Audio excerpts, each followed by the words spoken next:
Bonsoir à tous, bonsoir et bienvenue sur Nos émotions et nous. Et en attendant que vous communiquiez, que vous arriviez, je vais faire un peu d'autocom. Je vais reparler de mon bouquin sur les fleurs de bac et les enfants, accompagner les enfants avec les fleurs de bac. Donc il y a marqué soigner ses enfants, mais c'est soigner dans le prendre soin.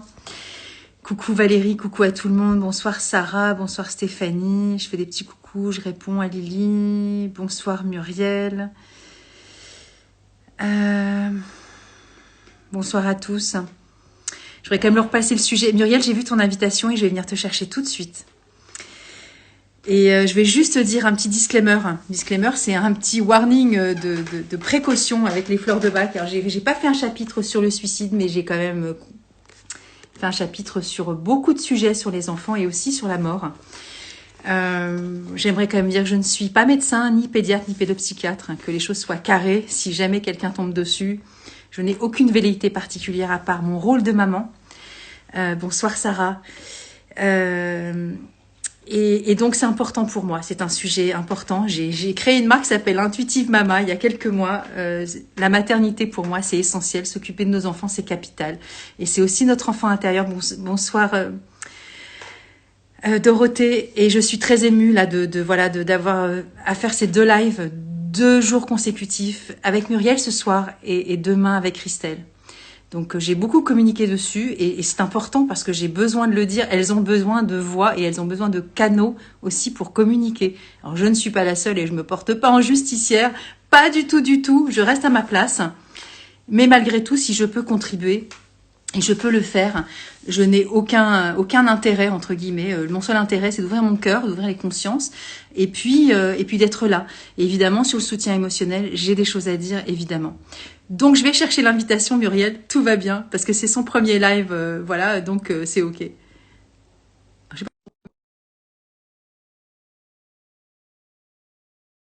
moi, je veux pas me la péter, mais ça fait un moment que je sais faire ça. Donc, du coup, je suis au fait. Je la guide. Bonsoir Nathalie, Bonsoir, Muriel. j'attendais Enfin. avec impatience Ouais, je me d'être doutais. parmi vous. Moi aussi, Muriel, j'ai attendu vivement. En fait, pour rien vous cacher, j'ai contacté Muriel il y a plusieurs semaines suite à un petit film que j'ai capté. Je ne sais plus si c'est sur Instagram, sur Facebook, mais tu vas en parler toi-même, bien sûr. Et j'ai eu un appel du cœur, mais comme d'habitude, la plupart du temps, en fait. Hein. Et j'ai contacté spontanément en DM en disant, allez, je tente le coup. Puis après, mes messages vocaux, des fois, comme c'est des trucs privés qu'on n'est pas amis, et des fois ils sont pas aperçus tout de suite. Et donc tu m'as répondu il y a quelques temps, Un très peu peu, une dizaine tardivement, de jours. un Ouais, peu ouais, ouais. tardivement. En fait, c'était le jour de la journée nationale ou mondiale, je ne sais plus, sur le suicide, le 10 septembre, en fait, quand Oui, je t'ai envoyé ce c'était la message. journée mondiale de Mondial, prévention du suicide.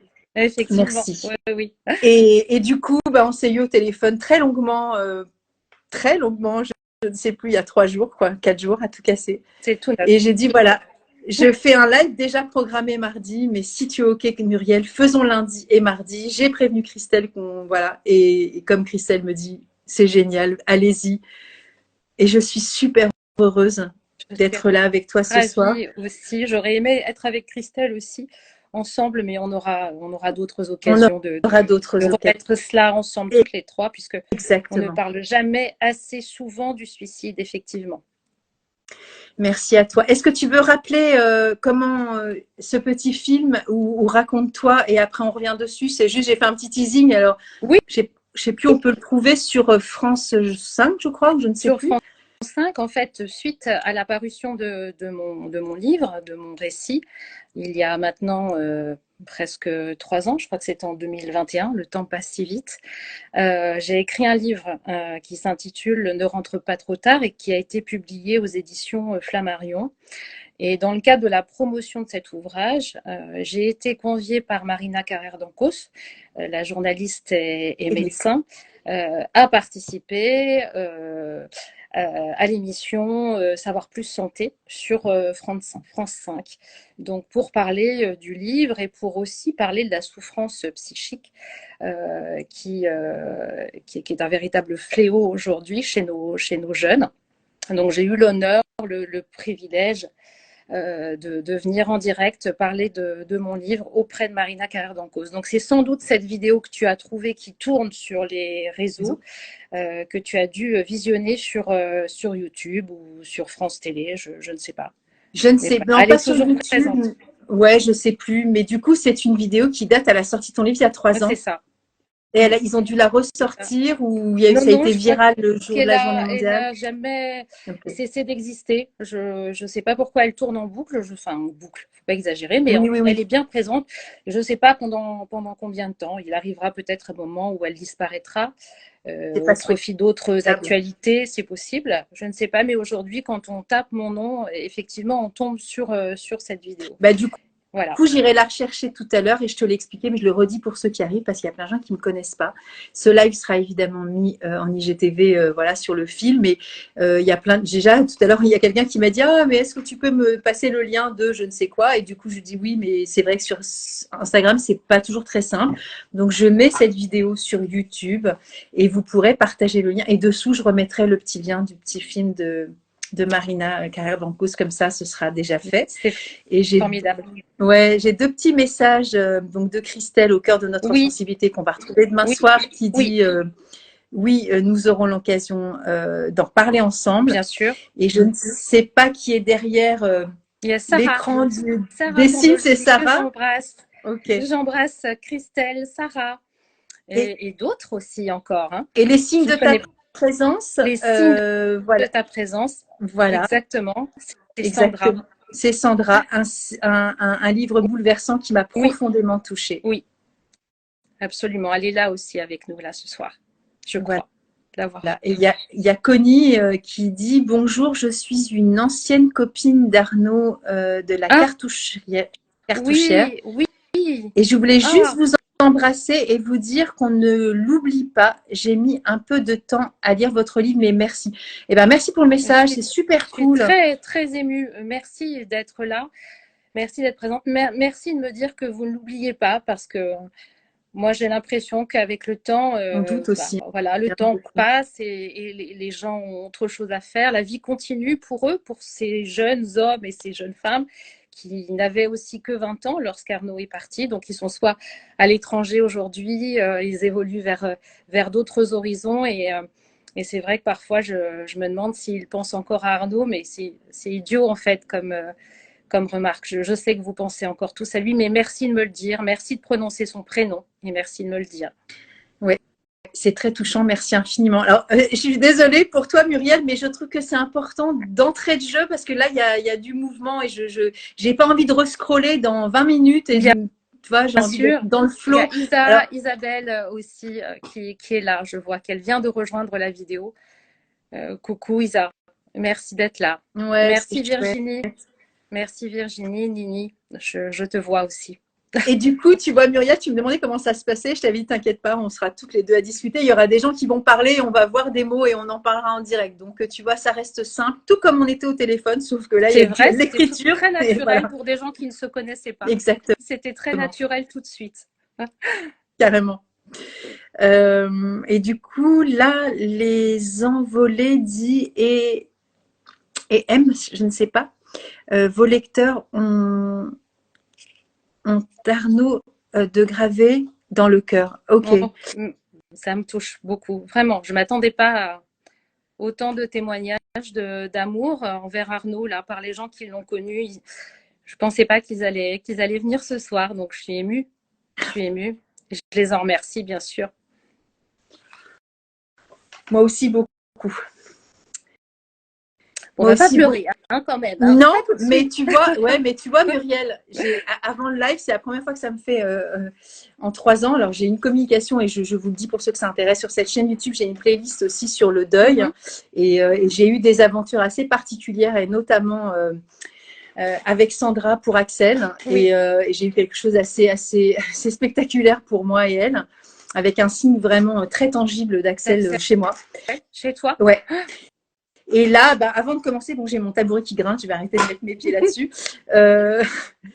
J'ai demandé à Arnaud voilà, la possibilité d'être, je ne sais pas quoi, mais en tout cas d'être cette oreille-là et d'être Voilà, je ne sais pas si c'est très correct de dire ça, mais Bien sûr que ça l'est. j'ai voulu l'appeler en fait. Et je lui demande pas de l'aide, hein, je lui dis juste, voilà, on est là ce soir. Et pour moi, c'est important de le faire. Merci pour Ouais, ça. Sandra, oui, oui, oui, la libellule Sandra, d'Axel, oui, la libellule qui est d'Axel. toujours chez moi. J'attends juste de traverser la France pour aller lui donner en main propre. Voilà, cette libellule, elle est incroyable. Allez voir ce live, c'est juste fou. Arnaud est avec nous. Mm. Merci Sandra. Ils sont tous là, je pense, en fait, toujours. Moi, j'ai l'impression que lorsque je parle d'Arnaud, lorsque j'évoque la thématique difficile du suicide, j'ai l'impression d'avoir tous ces fragments d'étoiles avec moi, en fait, tous les enfants des autres Ouais. qui sont là quelque part avec moi. Il n'y a pas qu'Arnaud, il y a tous les enfants de mes frères et sœurs de chagrin que j'emporte avec moi et dans des moments comme ça particuliers, lorsque je suis amenée à évoquer le suicide, les souffrances psy chez les enfants, chez les jeunes. Je ressens leur présence et pas seulement sa Bien, présence, leur bien sûr. présence. Donc vos enfants sont un peu avec nous ce soir aussi. Bonjour Barbara, ça fait si longtemps. C'est chouette, hein, les lives, franchement, quand on dit Barbara, ouais, hein, journaliste, elle m'a contactée à la sortie du livre c'est cool. pour faire un reportage sur le récit, sur le livre et puis sur l'histoire d'Arnaud et sur notre vécu médical avec lui. Et elle a écrit un des plus jolis témoignages, un des plus beaux papiers qu'il m'a été donné de lire sur le média en ligne auféminin.com, qui a eu énormément de vues. Beaucoup de témoignages aussi de parents suite aux miens qui racontaient leur histoire, d'enfants vivants, d'enfants partis, leurs histoires d'angoisse, d'inquiétude face à un enfant qui est en état de souffrance psychique. Donc, on a beaucoup échangé sur auféminin.com suite à l'article rédigé remarquablement par Barbara Njengele, que j'embrasse. Eh ben, merci beaucoup pour ce Bonjour témoignage. Agathe. Bonsoir Agathe. Est-ce que c'est le lien que tu m'as envoyé tout à l'heure ou pas du tout? Le lien que je t'ai envoyé tout à l'heure, non, Parce que c'est le lien vers l'association ah oui, c'est phare le phare. enfants-parents. Parce que du coup, si tu peux m'envoyer le lien sur l'article de Barbara, je serais Je vais ravie de essayer de pouvoir le mettre. le retrouver. Je Hein, crois qu'il doit être sur mon Insta, mais il faut que je le recherche. Mais oui, bien sinon, sûr. Barbara, un petit peu d'aide, ce serait cool d'avoir en lien Non, mais comme ça, je le mettrais. je l'ai, il est archivé, c'est sûr, quelque part. Ok, Voilà, parmi tous les autres papiers, il y a celui de Barbara auquel je tiens énormément. ok. Merci pour ça. Alors, tous nos enfants sont connectés comme nous le sommes ici. Oui, Christelle, qui sera avec moi Christelle. demain. Oui, je pense. Merci Christelle. Je pense.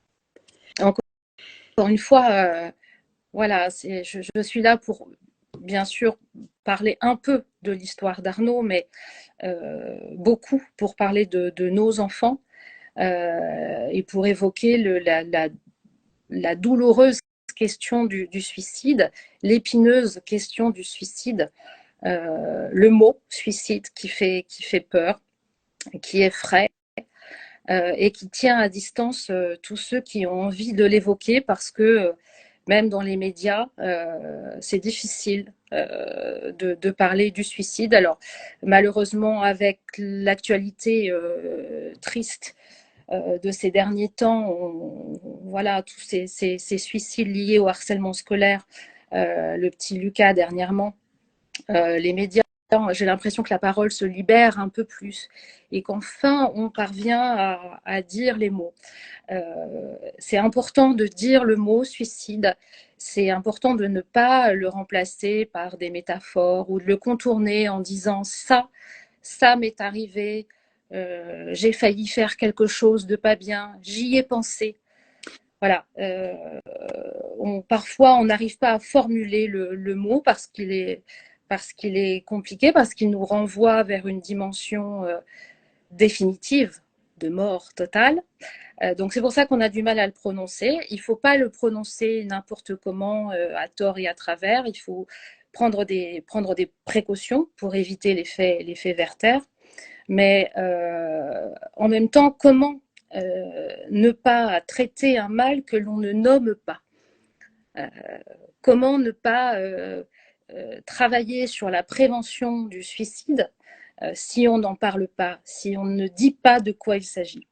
Voilà, moi je me refuse à prononcer tout autre mot sous toute autre forme que ce soit que celui qui doit être celui-ci, c'est-à-dire le mot suicide.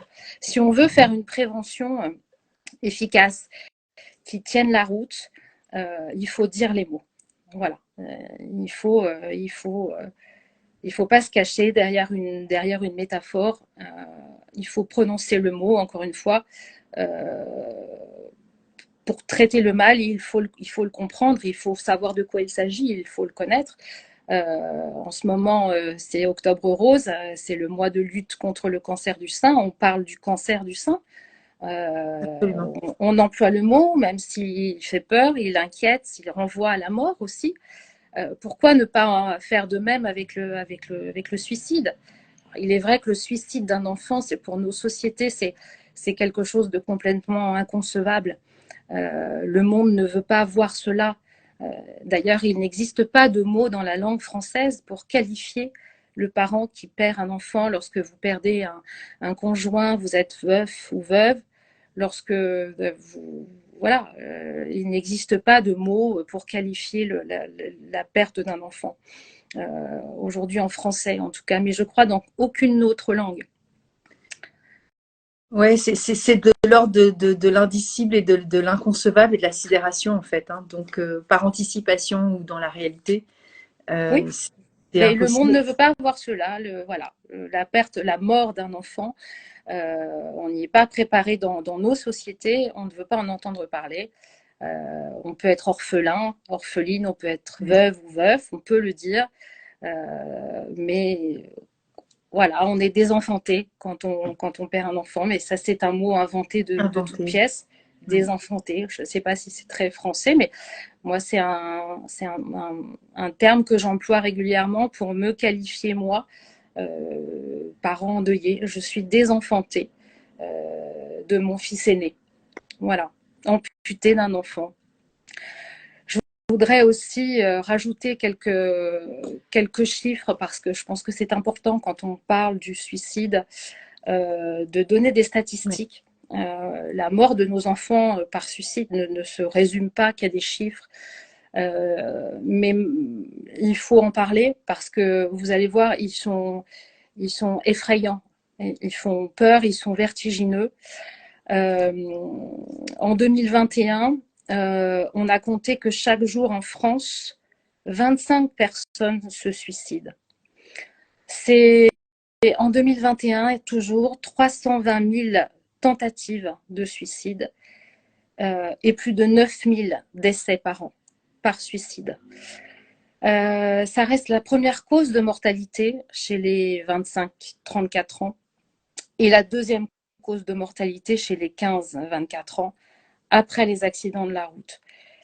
C'est en France, dans notre pays, qu'on enregistre le taux de suicide le plus élevé d'Europe. Donc moi, je veux bien que les médias continuent à contourner le sujet, qu'on continue à ne pas vouloir en parler directement. Moi, j'ai eu, juste avant la journée mondiale de prévention du suicide, un appel téléphonique d'une journaliste d'M6. Je ne livrerai pas son nom ici, qui était très intéressée pour faire un reportage sur la journée mondiale du suicide avec l'association phare à laquelle j'appartiens. Nous avions organisé une session de prévention terrain au parc de Saint-Cloud, près de chez nous, dans le 92. Et on avait prévu les banderoles, les flyers, et on était parti pour interpeller les familles. C'était un dimanche, hein, les familles qui se promènent dans le parc de Saint-Cloud, histoire de mettre un peu d'ambiance, quoi. Et donc, elle m'a appelé pour me demander ce qu'on avait l'intention de faire. Elle m'a interrogée aussi sur le livre. Et je lui ai expliqué. Et elle avait vraiment très envie de venir nous filmer. de venir nous filmer sur le terrain, en train de faire de la prévention, d'expliquer aux gens ce que c'est que le mal-être chez les jeunes, ce que c'est qu'un état de détresse psy, comment est-ce qu'on reconnaît les signes avant-coureurs, comment est-ce qu'on peut alerter, comment est-ce qu'on prévient, etc. Tout ce que moi, j'ai pas su faire avec mon fils. Hein. Voilà. Et donc je lui explique et elle me dit bah, il me faut juste l'aval de ma rédaction pour pouvoir venir vous suivre avec la caméra, etc. Et 48 heures avant l'événement, elle me rappelle désolée, elle ne savait pas comment dire les choses. Et dans un souffle, elle a fini par m'avouer que sa rédaction avait refusé. Coucou Caro, Carole. Donc voilà, et elle me dit, vous comprenez, les histoires de suicide, même si ça fait l'actualité aujourd'hui avec le harcèlement scolaire et tous ces enfants qui en meurent, c'est pas très bankable en fait, les histoires de suicide, parce que ça fait flipper les gens, parce que ça donne pas envie, parce que on est dans une période relativement anxiogène. On est toujours dans une période anxiogène, hein, de toute façon. Hein. Moi, depuis bientôt 4 ans, qu'Arnaud n'est plus, j'entends dire qu'on est dans une période anxiogène. Enfin, tous les prétextes sont bons pour ne pas parler du suicide. Mais je pense que lorsqu'on aborde le suicide sous l'angle de la prévention, en fait, on a un véritable rôle à jouer dans la société, un véritable rôle de santé publique, en fait. Voilà. Parce que parler du suicide, ça ouvre la porte à la prévention. Mais carrément. Voilà. Donc, moi, aujourd'hui, avec l'association phare à laquelle j'appartiens, Christelle également aussi, nous œuvrons en faveur de la prévention du mal-être chez les jeunes. Voilà. Donc, c'est une porte d'entrée, en fait, pour évoquer le suicide. Et puis, quand j'ai un média qui vient me parler, qui me demande ce qui s'est passé dans ma vie et pourquoi Arnaud s'est suicidé, j'ai failli dire a mis fin à ses jours, mais il faut vraiment arrêter avec toutes ces métaphores, avec tous ces contournements. Pourquoi Arnaud s'est suicidé? Eh bien, lorsque j'évoque l'angle de la prévention, ça passe tout de suite mieux. Et c'est très bien, ça veut dire qu'il y a une petite lumière au bout du tunnel, il y a une porte qui s'ouvre, il y a une prise de conscience de la part des pouvoirs publics. La prévention du suicide est intégrée dans le plan santé mentale 23-26, 2023-2026. Donc, il y a du travail à faire, il y a des actions à mener dans le domaine. Depuis le Covid, pourquoi est-ce qu'il faut parler prévention et pourquoi est-ce que c'est plus que jamais nécessaire d'évoquer le suicide? C'est parce que depuis 2021, les tentatives de suicide sont en hausse de plus de 40%, chez les filles notamment, entre 15 et 19 ans. Les garçons sont touchés, mais là, on recense plus de filles que de garçons. Pourquoi parler prévention? Parce qu'il faut aussi changer la prise en charge des enfants, des jeunes et des tout jeunes adultes en situation de crise suicidaire lorsqu'ils se rendent aux urgences pédopsie des hôpitaux. En 2021, il y a une tribune qui a été signée par des chefs de service pédopsychiatrie du collectif Pédopsie 93, donc au sein du département du 93, qui est tout près de Paris. Les chefs de service pédopsychiatres se sont réunis pour écrire une tribune qui est parue dans le Monde, dans laquelle ils alertent contre le manque de moyens de la médecine psychiatrique en France aujourd'hui et plus spécifiquement de la médecine pédopsychiatrique et des hôpitaux parisiens, franciliens. Ils expliquent que il y a tellement d'affluence aux urgences d'enfants de plus en plus jeunes. Aujourd'hui, les enfants autour de 10-11 ans pensent à la mort, pensent à mourir. Je ne sais pas comment c'était quand j'avais 10 ans, moi. Je crois que je ne pensais pas à ça, ou j'ai oublié, peut-être. Mais voilà, on voit arriver dans les services pédopsie, dans les urgences, aux urgences pédopsie, des enfants, des bébés, 10 ans, 11 ans, qui disent qu'ils veulent mourir alors qu'ils ont à peine commencé à vivre. Ce sont des situations d'urgence extrême, un enfant qui formule le désir de mourir, et eux expliquent dans la tribune qu'ils n'ont pas les moyens, en fait, d'accueillir tous ces enfants-là, tous ces jeunes adultes, et qu'ils sont obligés de faire un tri. C'est comme cela que l'on exerce la médecine psychiatrique d'urgence aujourd'hui dans notre pays. Voilà, on fait un tri. C'est pas du tout de la faute des soignants qui exercent leur métier du mieux qu'ils peuvent et qui sauvent des vies tous les jours. Ces gens-là sauvent des vies tous les jours. Néanmoins, ils n'ont pas les moyens de travailler correctement, d'exercer leur métier convenablement. Ils alertaient. D'autres ont suivi ensuite, d'autres chefs de service des hôpitaux parisiens cette fois, qui alertaient le ministère de la Santé, qui expliquait que comment choisir entre un jeune de 18 ans qui arrive en situation de passage à l'acte alcoolisé et un garçon de 13 ans qui arrive avec ses parents parce que il a cherché à se tailler les veines. On n'a pas la place pour les deux. Comment on fait pour choisir entre l'un et l'autre? C'est comme ça qu'on fait aujourd'hui chez nous. C'est comme ça qu'on exerce la médecine psychiatrique dans notre pays. Voilà. Et c'est grave, c'est dramatique.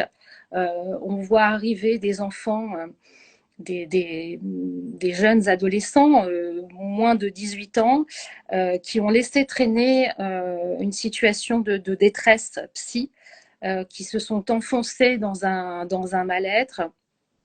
L'entourage reste bien impuissant dans ces cas-là, souvent, parfois, mais souvent, comme ça a été mon cas à moi. Et finalement, on voit arriver le gamin aux urgences en situation de passage à l'acte, hein, qui dit voilà, là, j'étais à 2 doigts de me pendre. En fait, c'est mon père qui m'a trouvé. J'étais à 2 doigts de passer à l'acte. Et vous avez le médecin en face qui n'a que 10 minutes à accorder parce qu'il a 50 autres patients tout aussi en mauvais état dans la salle d'attente. Et en plus, il n'y a pas de lit pour hospitaliser. Voilà. Donc, ils ont à traiter ces cas-là de souffrance qui s'est installée. Donc, les états psy se sont dégradés au fil du temps. La solution, c'est le soin immédiat, c'est la prise en charge immédiate avec un traitement. Il n'y a pas de lit, il n'y a pas la place, il n'y a pas le personnel. Donc, les enfants sont, comme j'ai eu moi avec mon fils, hein, sont renvoyés chez eux avec du Valium. Les médecins ne sont pas satisfaits de ça parce que c'est pas comme ça qu'ils estiment avoir à pratiquer leur métier. C'est une source de frustration terrible. Les parents sont démunis et se retrouvent avec un gamin qui a voulu mourir une demi-heure avant, avec du Valium et avec un rendez-vous de consultation 3 mois plus tard. Voilà, c'est dramatique en fait. C'est vraiment le mot. Donc, aujourd'hui, je ne sais pas quels sont les objectifs en ce qui concerne cette situation précisément de la charge des hôpitaux pédopsie, des services pédopsie dans les hôpitaux parisiens et sur tout le territoire national. Je ne sais pas quel est le souhait du nouveau ministre de la Santé, s'il a bien compris quelle était l'urgence de la situation. Je pense que oui. Mais ensuite, quels sont les moyens qui vont être mis en œuvre en face? Parce qu'en face, nous, depuis le Covid, on a de plus en plus de gamins qui se présentent aux urgences en situation de passage à l'acte. Il faut bien comprendre que un gamin qui se présente en situation de passage à l'acte, c'est un gamin qui a déjà essayé de mourir en fait. Voilà, qui a déjà essayé de mourir, qui a eu des gestes sur sa personne, qui s'est blessé, qui s'est scarifié, qui a avalé des médicaments. Donc, qu'est-ce qu'on fait de ces gamins? Est-ce qu'on peut encore dire à leurs parents, bah, désolé, il a voulu mourir, mais là, on n'a pas de place. Moi, c'est un discours qui me révolte, Bah, bien qui sûr. me fait vomir. Voilà. Donc, je voulais revenir là-dessus. Je pense que si moi j'ai rencontré plein de psys extraordinaires, hein, des médecins pour lesquels c'était un véritable sacerdoce, mais qui n'avaient pas les moyens en fait d'agir, qui n'avaient pas les moyens d'agir. Donc voilà, je crois qu'il y a beaucoup à faire à ce niveau-là. Il y a beaucoup à faire en termes de prévention aussi dans les établissements scolaires, mais Oui, pas que, parce aussi que en entreprise. tu parlais du ministre de la Santé, mais je pense que le ministre de l'Éducation aussi doit être impliqué. Ça me paraît clair. Oui, Voilà, bien sûr, il bien faut sûr, travailler de mèche. Et du bien coup, je vais te sûr. poser une question. Quand tu parlais de 9000 suicides par an, on est bien sur la tranche d'âge des jeunes Non, adultes, c'est là, ça, des enfants, de on est sur façon toutes les générale? tentatives confondues. Oui. Ok, ok. Et est-ce que tu sais ce que, justement, cette tribune qui a été faite, ça a porté ses fruits ou pas du tout? Ça a alerté sur le moment. Ouais, mais ça Ça a fait. alerté sur le moment. Sur Ok. le moment, on s'est dit, oh là là, oui, quelle horreur. Effectivement, on fait un tri en France. Ah, on trie les enfants qui vont mal. Ah oui, mais comment est-ce qu'on procède? Donc ça a alerté l'opinion publique parce que ça, on ne le sait pas en fait du tout. Quand tout va bien pour vous et que vous n'avez jamais eu l'occasion, et Dieu merci, de vous rendre aux urgences avec un enfant qui va pas bien, en situation de crise suicidaire, ça vous ne le savez pas, vous ne le voyez pas. Bien sûr. Donc c'était bien d'alerter l'opinion publique qui a été, je pense, sensible à la cause des médecins, des psychiatres qui ne parviennent pas à faire leur boulot correctement. C'est quand même c'est dramatique. Moi, avec Arnaud, il m'est arrivé exactement ça. Il m'est arrivé de venir aux urgences et puis d'attendre en plus dans la salle d'attente parce qu'il était majeur. Donc, dans notre pays, il faut savoir qu'on exclut systématiquement les proches des protocoles de soins. Hein. C'est aussi un usage, c'est une pratique.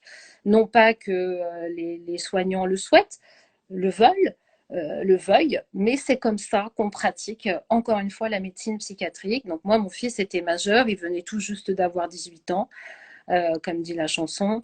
Il était en situation de passage à l'acte. On pouvait le prouver, on ne savait pas quel était son problème, de quoi il souffrait, quelle était sa pathologie, s'il y en avait une, si c'était ponctuel, si ça allait c'était juste pour un moment, si ça allait s'arranger. Bref, on ne savait rien. On est arrivé, nous aussi, les proches, parce qu'on parle aussi pas suffisamment des aidants, mais les proches, La les famille. parents sont des aidants actifs hein, aussi parfois. Donc, je crois que notre parole mérite d'être entendue et je ne comprends pas pourquoi dans notre pays dit développé, pourquoi est-ce que dans le cadre d'une prise en charge en urgence d'un enfant majeur, tout juste majeur, qui dit qu'il veut mourir, qui est reçu par le psychiatre quelques instants, le temps qu'il a à accorder, un quart d'heure, 20 minutes, pourquoi est-ce que l'on se passe de l'historicité de l'enfant? Pourquoi est-ce qu'on se passe du témoignage de ses parents, de son parent, de celui qui est là, de l'aidant, de l'accompagnant? Mais c'est crucial pour poser un Carrément, diagnostic. évidemment. C'est crucial pour poser un diagnostic. Quelle est l'histoire de cet enfant? Moi, j'aurais aimé qu'on me reçoive et qu'on me demande comment était mon fils quand il était petit. Jamais on ne m'a posé la question. Dans Et quelles comment? conditions il est arrivé? Est-ce qu'il y a Oui, des frères? Est-ce qu'il y a des sœurs? Comment oui, ça s'est passé? Est-ce qu'il y a eu des signes oui. Comment avant-coureurs? il est né? Comment Comment il il est est né? né? Ça Bah, te ça, tu sais qu'on en a ramène parlé longuement, voilà, de la thérapie de la vie à intra-utérine et de ton la naissance. activité. Mais oui, Je veux dire, comment est-ce qu'il est né? Comment? il Mais a, il a une est-ce qu'on ne sait histoire. pas? Il a une Et histoire. l'enfant à 18 ans, 12 ans, 8 ans, 14 ans, ne fait pas forcément des liens et qu'on n'ait pas tous les mots aussi et les fils qui vont Non, l'amener non. aussi à un certain type de comportement. Non, alors on mélange un peu tout. Alors tous les parents ne sont pas maltraitants. Il y a aussi des parents aidants qui certes s'y prennent pas comme il faudrait, mais comme personne leur dit ce qu'il faut faire et comment il faut le faire, ils font un peu comme ils peuvent. Comme ils peuvent. Au nom du secret médical qui sauve des vies, il est vrai que le secret médical en France sauve des vies.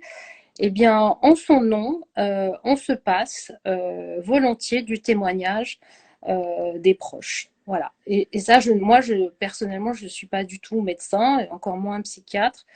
Et je ne sais pas comment un psychiatre, pour poser un diagnostic euh, immédiat une situation d'urgence, en attendant d'approfondir, mais au moins essayer de comprendre ce qui se passe dans la tête de cet adolescent qui veut plus vivre, qui n'a que 18 ans et qui se scarifie dans tous les sens. Comment est-ce qu'on peut se passer pour essayer de comprendre la crise suicidaire? Comment est-ce qu'on peut se passer du témoignage de ses proches qui sont là et qui attendent dans la salle d'attente péniblement qu'on vienne leur dire quelque chose? Alors moi, 9 fois sur 10, on m'a rien dit.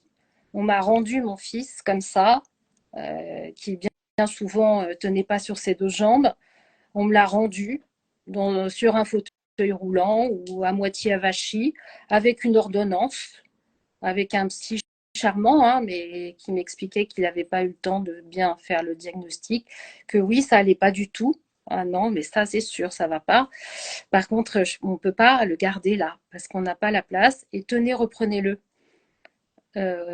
D'accord, mais qu'est-ce que je dois mettre en place moi maintenant pour lui? Rien. Alors ça, c'est aussi ça, voilà, le problème. Je sais bien que les psys n'ont pas le temps de faire de la médiation familiale, hein, c'est pas leur métier, mais au moins, lorsque dans ce contexte-là, vous rendez à sa mère un enfant qui va pas bien avec une ordonnance de Valium et avec une consultation dans les 3 mois à venir, vous lui donnez quelques clés quand même sur l'attitude à adopter, sur ce dont vous avez ce que vous avez perçu de la souffrance de l'enfant sans forcément mettre un mot médical sur ce que vous avez constaté, mais au moins accompagner un peu, guider un peu les malheureux parents qui sont complètement impuissants et qui ne savent pas par quel bout attraper tout ça. Euh, c'est aussi ce que je déplore dans la façon dont on exerce la médecine psychiatrique. Ici, chez nous, c'est ce défaut d'accompagnement de l'entourage par manque de temps. Vraiment pas par manque d'envie et par manque de compétences de la part des équipes médicales. Vraiment pas. Encore une fois, je suis tombée sur des gens en or, en or. Mais quand il y a 90 mômes dans une salle d'attente et qu'il est 3 heures du mat et qu'il y a un psy aux urgences, on n'a pas le temps de s'éterniser du tout avec les proches. Que disait Sandra, hein, les signes de ta présence, vous savez, c'est les mamans lumineuses et les papas aussi. J'ai fait, pour ceux qui ne savent pas, j'ai fait un live avec tout le monde, avec Hélène, avec Caroline et avec Sandra. Et elle disait, oui, la majorité sont aidants, et elle fait le petit signe comme ça, et après elle dit, mais dépassé, avec une petite larme, oui, bah oui, c'est comme tu dis, quand la salle d'attente est bondée et qu'ils ne sont pas équipés pour, et qu'il y a pas, en fait, comme il n'y a pas de système de prévention, on n'est que sur le trop tard en fait. Donc, c'est ça, et puis sans solution, si vous voulez, parce que ce qui est grave, c'est que, alors, je sais bien qu'en un quart d'heure, on a le temps de rien, mais proposer un rendez-vous, une consultation psy à un enfant qui est arrivé avec ses parents parce qu'il ne va pas bien, proposer un traitement palliatif au Valium et un rendez-vous psy 3 mois plus tard, c'est pas possible. C'est pas possible. Et moi, je reviens sur l'échange que j'ai eu un jour, une soirée plutôt, avec un psychiatre addictologue, auprès de duquel Arnaud allait consulter de manière régulière, qui un jour m'a dit, j'ai dû rentrer dans le cabinet parce que j'y étais obligée, Arnaud allait pas bien et je le soutenais et je l'ai assis sur le siège, il n'était pas en capacité de le faire tout seul. Et d'épuisement, moi, je me suis assise aussi dans le cabinet, j'ai osé prendre place dans le cabinet de l'éminent docteur X qui figure dans le livre, mais que je ne peux pas nommer ni dans le livre ni ici d'ailleurs. J'ai osé m'asseoir, il m'a demandé ce que je faisais là. Je lui ai dit, bah, c'est parce que, vous voyez, mon fils n'est pas en état de raconter sa semaine. Hein. Voilà. Et il m'a répondu que je n'étais pas son patient. Je dis ça, je sais, moi je sais, moi C'est je suis surréaliste comme celui situation, qui. Muriel. Oui, On dirait un j'ai film pas. de Woody Allen. J'essaie de dédramatiser, hein, je ne veux Ouais, pas faire youp la boum. Mais c'est tellement archétypal d'un truc qui est non, mais tellement vous n'êtes dénué pas mon de. patient. Mais c'est un truc de Un fou. gamin de 19 ans, alors oui, alors qui est majeur, hein, c'est toujours pareil, hein, il est majeur, donc qui va pas bien, qui est plus, pas en état de s'exprimer, qui est pas en état de tenir sur ses jambes, qui se rend à une consultation médicale. Alors déjà, je ne sais pas trop ce qu'il est possible de tirer d'une personne qui est dans cet état-là face à n'importe qui d'ailleurs, parce que mon fils était vraiment pas en état de parler, hein, vraiment pas, il était très très mal. Et lorsque il m'a dit que je n'étais pas son patient, j'ai répondu alors à quoi servent les mères? Je m'en souviens comme si c'était hier. Il m'a répondu à appeler le 15, madame, à appeler le SAMU. C'est ce à quoi servent les mères pour ce médecin psychiatre dont tout le monde parle. Qui à l'époque était très en vue, qu'il l'est un peu moins maintenant. Voilà le discours que m'a tenu ce type-là. Voilà, face à une situation de détresse absolue avec un garçon dont l'état se dégradait chaque jour que Dieu faisait. Donc j'ai été invitée à l'attendre, non pas dans la salle d'attente, parce que je risquais d'écouter l'échange, qui à mon avis a dû être électroencéphalogramme plat. Hein. J'étais invitée à aller patienter au café en face. Voilà comment on traite les parents aujourd'hui d'enfants qui sont majeurs et qui ont besoin de soins. Voilà comment on n'accompagne pas les parents. Voilà. Ouais. Tu parles de désarroi. Là, je vais te montrer la fleur Star of Bethlehem, hein, qui est la fleur des chocs et de la stupeur. Quand on est vraiment là, c'est la sidération quand on entend ce genre de choses. Hein. Et puis, c'est cette impuissance aussi à faire face à, cette, à, ce, à ce pouvoir, à cette personne qui représente l'autorité médicale. Hein, et dont la vie d'Arnaud, mais pas que, hein, tous les enfants aussi, dépend finalement. Entre autres, hein, puisque tu es censé appeler le 15. Voilà, c'est mon job à moi. Appeler le 15 quand mon fils est au sol, par terre, inconscient. Et voilà, c'est mon job, c'est d'appeler le 15. En fait, c'est tout. C'est tout ce que j'ai à faire. Mais malheureusement, il n'a pas été le seul à me tenir ce langage. D'autres me l'ont tenu, mais de manière beaucoup plus délicate quand même, beaucoup plus édulcorée. Bon, sans l'intention de toute façon de blesser ou quoi que ce soit. C'est juste que à l'époque, alors Arnaud est parti, ça va faire 4 ans. Donc la descente aux enfers a commencé pour lui 3 ans en arrière. Donc il y a 7 ans maintenant, on n'accompagnait pas du tout les aidants. Pas du tout. Aujourd'hui, je crois que c'est un peu mieux. Je crois qu'on a compris que certains médecins dans certains hôpitaux commencent à comprendre qu'il faut associer les proches au protocole de soins. Je sais, pour l'avoir entendu et pour baigner un peu dedans, toujours, que ça se pratique désormais. Ça se pratique désormais, pas partout, pas systématiquement, mais davantage. On a compris qu'on ne pouvait pas se passer du témoignage des parents et que pour réussir un traitement, en fait, il fallait s'y mettre à plusieurs et il fallait intégrer les aidants et ceux qui accompagnent. À l'époque, ça ne se pratiquait pas du tout. Mais du coup, Muriel, quand tu dis ça, c'est au-delà de la majorité. Alors, Pour moi, ça a été au-delà de la majorité. Après, lorsque j'en ai parlé autour de moi, j'ai eu énormément de témoignages de parents suite à la Doute, parution ouais, du livre, c'est sûr. évidemment, sur les réseaux, des courriers magnifiques et tristes, et de parents qui avaient à faire face à une maladie psy d'un enfant mineur, et qui tous étaient unanimes pour me dire que eux aussi, dans le cadre de la prise en charge d'un enfant On mineur, en était fait, évincés. les Ok. parents n'étaient pas associés du tout au diagnostic, au protocole de soins, C'est etc. surréaliste à entendre, Muriel, hein. Franchement, c'est... J'étais effarée d'apprendre ça, parce que moi, mon fils a commencé à aller mal, il était mineur, mais il avait 17 ans en fait, hein. Bon, donc il était proche de la majorité.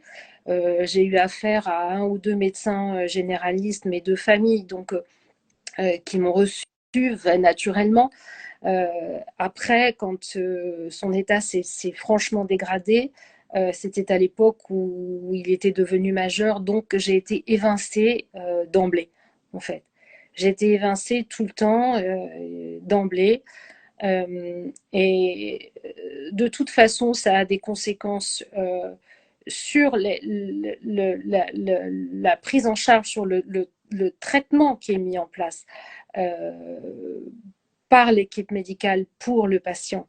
Parce que quand vous n'associez pas les proches, ça veut dire que vous laissez seul l'enfant avec son face à diagnostic sa qu'on lui a livré à responsabilité, lui, bien sûr. hein, qu'on lui a livré à lui, et avec le traitement, son traitement à prendre. Moi, je sais qu'Arnaud a pas pris son traitement plein de Mais fois, c'est clair, parce que j'avais pas en main l'ordonnance. évidemment. J'ai écrit plein de fois au médecin pour demander, envoyer des mails à son psychiatre addictologue à l'époque pour demander comment il l'avait perçu lors de la dernière consultation, s'il avait l'impression qu'il allait mieux, moins bien, quel traitement. J'avais vu l'ordonnance, mais moi, je ne suis pas médecin, je ne connais pas les molécules qui ont été prescrites. Je l'ai regardé sur Internet, ça me faisait flipper, j'y comprenais rien, donc j'ai demandé des explications. On ne m'a jamais répondu. Voilà. Mes mails, mes appels téléphoniques sont restés lettres mortes. Et le pire de tout, c'est lorsqu'Arnaud a été hospitalisé en cure dans un hôpital près de Paris, parce qu'il fallait qu'il soit désintoxiqué. Trop de produits psychoactifs en même temps, sa santé était en danger, son pronostic vital était engagé, donc il fallait que ces substances-là se soient évacuées de son organisme, et qu'on entame donc une démarche d'abstinence. Voilà. Donc il a été hospitalisé pendant 4 semaines.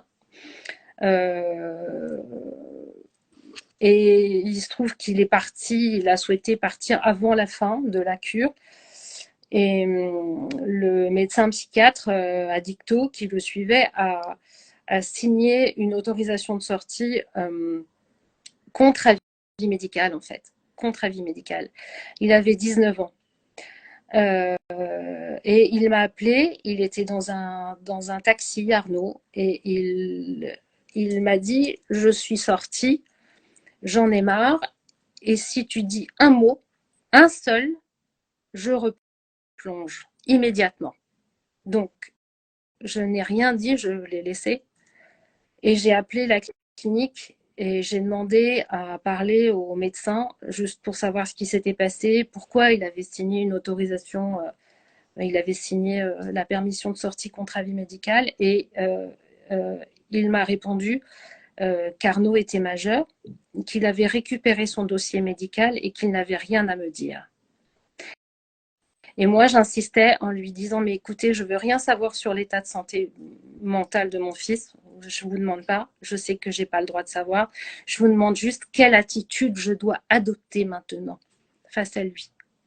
Quelle est l'attitude que je dois adopter maintenant? Voilà. Et il m'a dit, ça ne vous regarde pas, madame. Il est grand, et il agira en son âme et conscience. Enfin, une connerie complètement à côté de la plaque. Voilà. Résultat, l'année d'après, Arnaud se suicidait. Donc, il y a un vrai problème.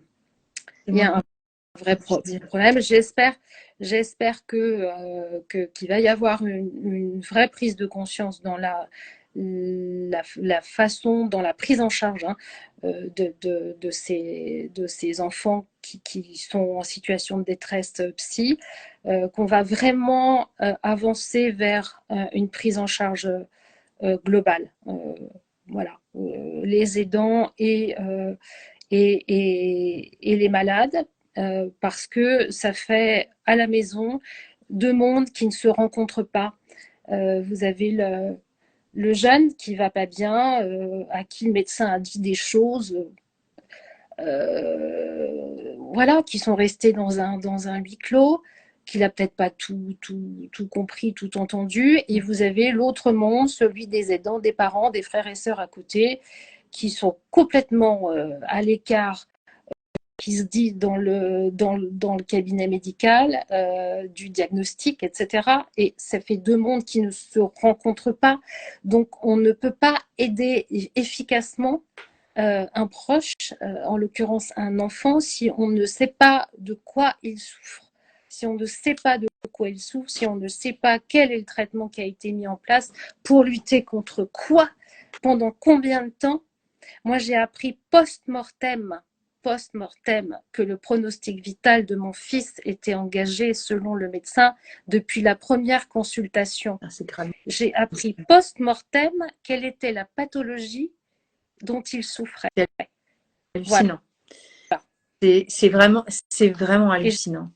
J'ai appris post-mortem parce que je suis tombée sur un médecin sympa qui m'a dit, vous savez, le secret médical perdure au-delà de la mort de mon patient normalement. Je dis oui, mais enfin, là, vous comprenez bien que maintenant, on va arrêter le massacre, c'est le cas de le dire. On va se dire les choses. Voilà. Donc, comment est-ce qu'on peut aider quand on ne sait pas? Comment est-ce qu'on peut aider quand il n'y a pas de prise en charge globale des membres de la famille? Comment est-ce qu'on peut aider si on ne peut pas déployer ses ailes tous autant qu'on est autour de celui qui va pas bien? Comment est-ce qu'on peut l'entourer? L'amour est là, c'est vrai, mais c'est pas suffisant, la preuve, puisque si l'amour suffisait, nos enfants ne se suicideraient pas plus. C'était bien la preuve que ça ne suffit pas. Comment est-ce qu'on peut déployer ses ailes? Comment est-ce qu'on peut accompagner du mieux possible? Je ne dis pas que ça marchera systématiquement à tous les coups et qu'il n'y aura plus jamais aucun enfant qui portera atteinte à ses jours. Il n'empêche que je reste persuadée maintenant avec le recul que c'est une des composantes, un des facteurs possibles, je ne suis pas médecin, possible, peut-être pas de la guérison, mais en tout cas du mieux-être de l'enfant qui est en situation de souffrance. Voilà, c'est vraiment ce que je crois. Pour avoir vécu l'inverse, je ne dis pas que mon fils serait toujours là aujourd'hui, j'en sais rien, on ne peut pas refaire l'histoire. Non. Mais je crois que si j'avais été mieux accompagnée, mieux intégrée, et puis si on m'avait donné des clés, des outils, les clés et les outils que j'ai récupérés, c'est pas grâce au corps médical, parce que ça, l'accompagnement, on n'a pas le temps, on ne sait pas faire, on ne sait pas la priorité. Moi, j'ai l'accompagnement de qualité que j'ai reçu, c'est celui des groupes ouverts des alcooliques anonymes de l'hôpital Saint-Antoine à Paris, qui m'ont accueilli comme voilà, faisant partie de leur famille. Et j'ai pris quelques numéros de téléphone de personnes alcooliques abstinents. C'est pour ça qu'on les appelle des groupes ouverts, c'est parce qu'ils sont abstinents et qu'ils peuvent recevoir du public, donc ils sont plus en thérapie, enfin toujours en thérapie, mais en tout cas abstinents. Et ce sont ces gens-là en fait qui m'ont aidé, qui m'ont soutenu dans les pires moments, lorsque je ne savais pas comment gérer Arnaud, qui était en situation de manque. détresse. Voilà. Mais en aucun cas, je n'ai reçu d'accompagnement du corps médical. Ça aurait aidé, je pense. Ça aurait allégé notre quotidien. Et puis, je pense que ça m'aurait aidé à ne pas commettre certaines erreurs que forcément j'ai dû commettre par mes connaissances. Mais oui, bien sûr. Par incompétence, quoi. Incompétence pure. Voilà. Donc ça, c'est important. Je crois qu'il faut que ça change la notion d'accompagnement global. Oui, on a évoqué le sujet la dernière fois au téléphone. Oui. Je ne sais pas, il ne s'agit pas de lever le secret médical, mais je ne sais pas comment on peut se saisir de ça. Quand tu dis que son pronostic vital était déjà engagé à la première consulte, c'est quand même assez flippant, quoi. Oui, parce tu vois ce que je veux dire, c'est que je dis pas que c'est, alors je vais pas prononcer des mots, mais moi je me dis, mais c'est maintenant qu'il faut intervenir, on n'attend pas là. Et là, il devrait y avoir quelque chose qui lève le voile sur. Il m'a répondu, mais il était majeur, madame. Mais on s'en fout en fait. C'est un adulte est en danger tout autant que. Bah oui, c'est pas la majorité. C'est un chiffre en fait. C'est pas ce sujet-là que ça se passe en fait. C'est hyper, c'est très très déstabilisant. D'autant que je sais pas, hein, mais je peux pas m'empêcher de me dire que si j'avais pas été formée moi, comme on forme aujourd'hui aux gestes de premier secours et même aux gestes ou à l'attitude de premier secours, au discours premier secours en santé mentale, si j'avais été formée, je crois que peut-être qu'on aurait évité le pire, je sais pas en fait, j'en sais rien. J'espère que ça va évoluer dans le bon sens. J'espère aussi qu'il y aura de moins en moins d'engorgement, des urgences pédopsie de jeunes enfants de plus en plus jeunes en situation de passage à l'acte, parce que là, ça explose. Il faut savoir que avant 2019, c'était 2 jeunes sur 4 qui reconnaissaient se trouver dans une situation de dépression constante. Voilà. Depuis le Covid n'est pas responsable de tout, mais il a aggravé une situation déjà existante. Depuis le Covid, c'est 3 jeunes sur 4 qui expliquent se sentir mal tout le temps. Voilà. Donc, à partir de là, il y a des statistiques maintenant qui sont sorties, on ne peut pas les ignorer. Qu'est-ce qu'on fait pour faire en sorte qu'on puisse vivre en santé dans notre pays? La question est la suivante: peut-on encore vivre en santé dans notre société aujourd'hui telle qu'elle existe? Je pense que ça passe par évidemment les actions de prévention. Phare l'a compris depuis 30 ans qu'elle existe, l'association Phare Enfants Parents, qui intervient en faveur de la prévention du mal-être chez les jeunes et du suicide, puisqu'elle organise des sessions de prévention en milieu scolaire, primaire, secondaire, lycée et université, établissement de l'enseignement supérieur, dans lesquels elle intervient à 2 niveaux. D'une part, au niveau de la formation des équipes pluridisciplinaires, voilà, dans ces structures-là. Dans le corps enseignant aussi, quoi. Dans le corps enseignant, elle intervient pour former le corps enseignant, tous les acteurs au contact des jeunes, des enfants et des adolescents, des jeunes adultes, à la détection des premiers signes de leurs proches, détresse chez l'enfant, chez les jeunes en fait. Okay. comment est-ce qu'on repère, comment est-ce qu'on détecte les signes de mal-être chez quelqu'un. Voilà, donc il y a des actions de prévention, de détection à ce niveau-là. Et puis, il y a des actions à l'intérieur des établissements destinées aux élèves.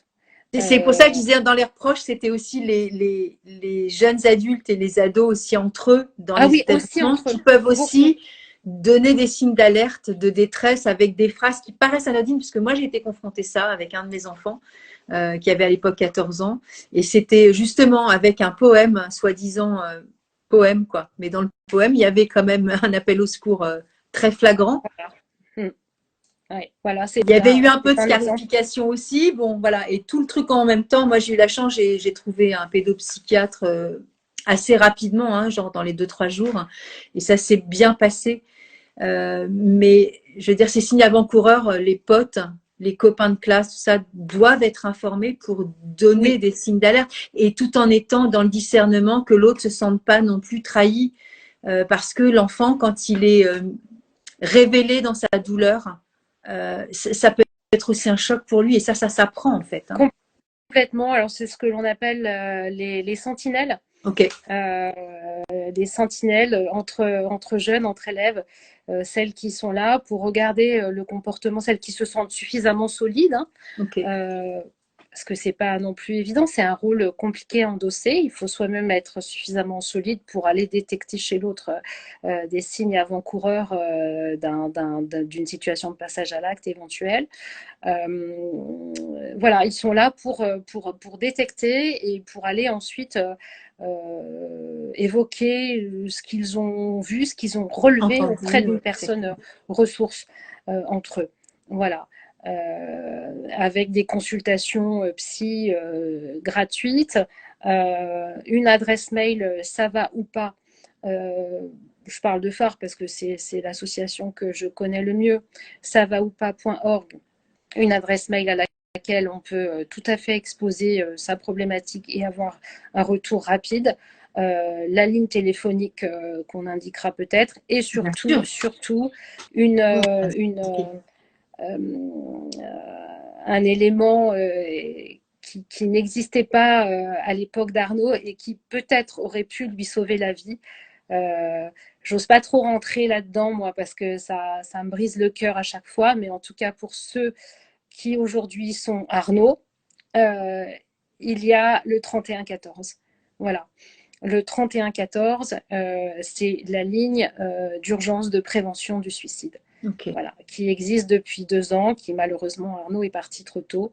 À l'autre bout du fil, des psychiatres, des médecins formés, extraordinaires, qui sauvent des vies jour et nuit. 3114, il faut composer ce numéro.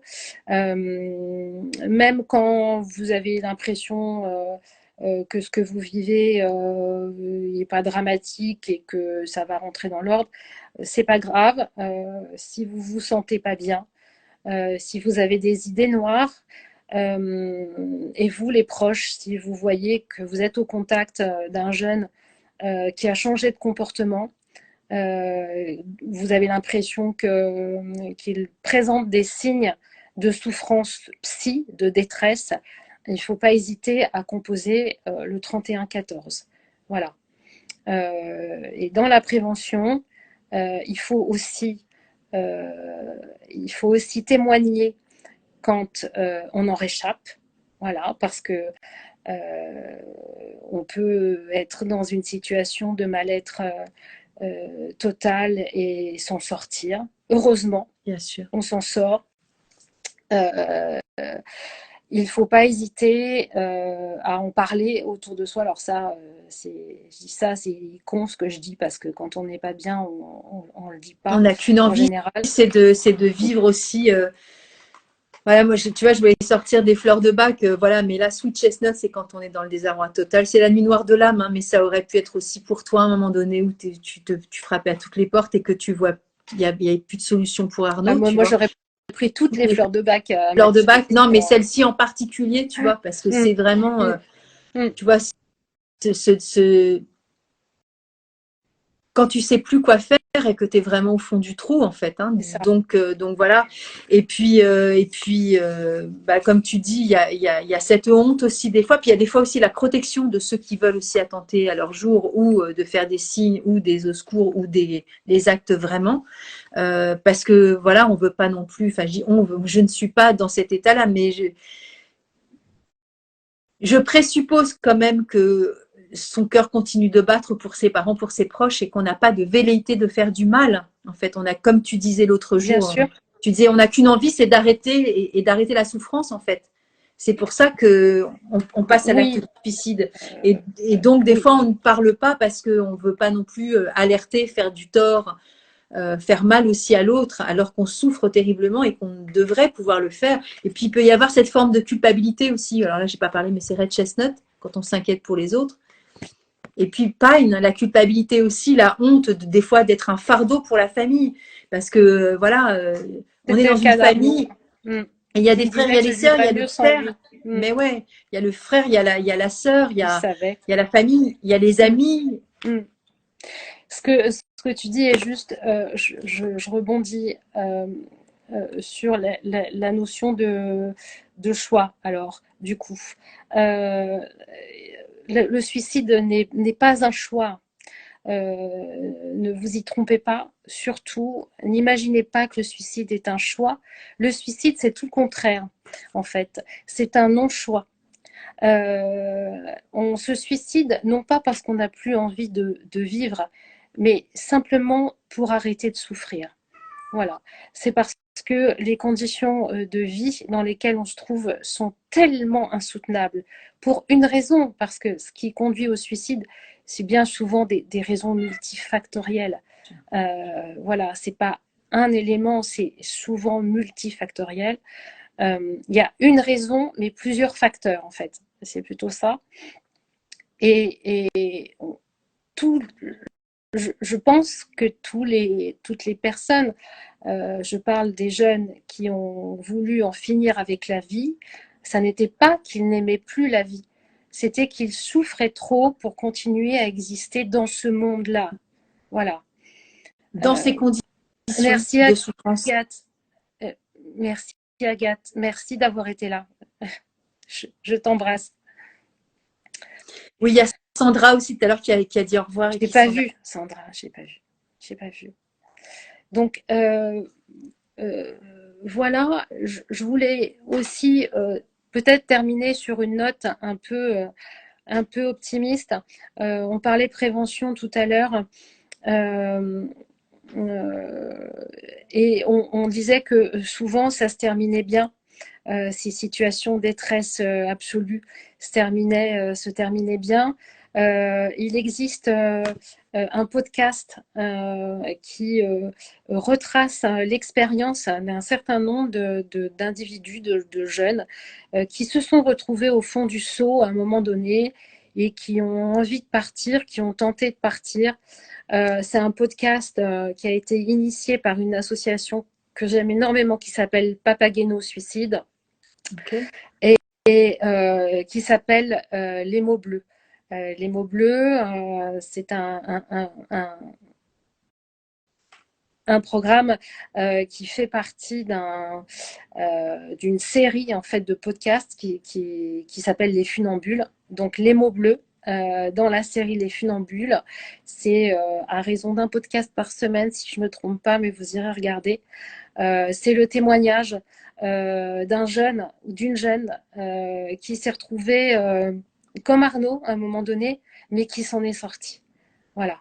Donc, il faut écouter aussi il faut se rapprocher des expériences de vie qui ont été proches de la vôtre, de celles que vous vivez aujourd'hui, parce que quand vous prenez conscience que pour les autres, ça s'est arrangé, vous pouvez aussi vous dire que pour vous, ça va s'arranger et ça redonne confiance. Écoutez les autres qui ont été dans votre posture et qui aujourd'hui vont mieux. Je pense que ça, voilà, c'est une force de vie. Ça redonne confiance. Et puis, pas hésiter à regarder autour de soi, à se regarder les uns les autres, à se vérifier. On ne se vérifie pas assez, on se regarde pas, on regarde pas suffisamment déjà les gens qu'on ne connaît pas, mais ça c'est un peu logique, mais on ne regarde pas toujours suffisamment ceux que l'on aime, ceux qui nous entourent, ceux qui font partie de notre classe. Il faut se vérifier les uns les autres, se scruter, essayer de détecter, de regarder ce qui ne va pas chez l'autre et aller vers. Voilà. On est dans un monde où on ne se vérifie pas assez mutuellement, où on ne va pas assez vers. Je crois que si on prenait le temps, si on éduquait nos enfants peut-être davantage à sortir de cet égocentrisme voilà, qui est le nôtre dans la société dans laquelle nous vivons et à aller vers, peut-être qu'on prendrait plus soin les uns des autres et peut-être qu'il y aurait moins d'Arnaud et moins de Dimitri et moins de Renaud et peut-être qu'on parviendrait à éradiquer le suicide et qu'il n'y aurait plus jamais de parents qui assistent aux obsèques de leurs enfants parce que ça c'est juste insoutenable. Oui, Muriel. La semaine dernière, je faisais un live avec Se taire et écouter avec un psychothérapeute. Et c'est important. Tu vois, tu parlais d'aller vers. Mais voilà, pour moi, se taire et écouter, alors on parlait aussi de s'écouter soi-même pour mieux écouter les autres, mais aussi de se poser des questions, comment on va. Comment on va? C'est tellement fondamental. Mais tellement fondamental. Pardon ? Tu as remarqué quand on pose la question, c'est un automatisme, comment tu vas? On n'attend pas la réponse et on n'écoute pas la réponse. On est d'accord. En fait. Là, je suis vraiment dans l'écoute. Hein. Comment tu vas? Et comment je vais moi aussi, la température de ce que je suis, quoi. Et comment je reçois le fait que l'autre aille mal. Oui. Qu'est-ce que j'en fais de ce truc-là aussi, quoi. Parce que et comment je donne l'autorisation aussi à l'autre de se dire quand il va pas bien, quoi. Parce aussi, que entre nous, on peut porter des masques du tout va bien, youpla boum, ou j'esquive, ou ouais, mais on a le droit aussi d'être authentique et sincère aussi les uns avec les autres. Et sans être forcément dans une forme aussi de plainte, etc. Hein, c'est juste, voilà. Et de demander de l'aide quand on sent qu'on est fragilisé, quoi. Il y a des professionnels qui sont là aussi pour ça, hein, ou des amis tout simplement. Hein, mais... Oui. Mais on ne peut demander de l'aide que lorsque l'on sent l'ouverture en face. Donc il faut être dans une posture aussi toujours pareil, d'aller vers et d'ouverture. C'est bien. Mais là, je parlais aussi du parent, tu vois, qui est dans le désarroi et qui peut aussi aller demander de l'aide à l'extérieur. Parce que justement, quand tu dis quand tu n'as pas les clés et que tu es face, alors on le sait tous, mais les enfants, ils ont aussi leur mystère. Après, c'est des préados, ils sont dans la pudeur, ils vont se cacher. Hein, ils veulent plus se montrer à poil. Ou voilà. Et après, il y a les ados qui vont garder des choses aussi. Il y a des moments où on n'est pas forcément le bon référent pour aller discuter, quoi.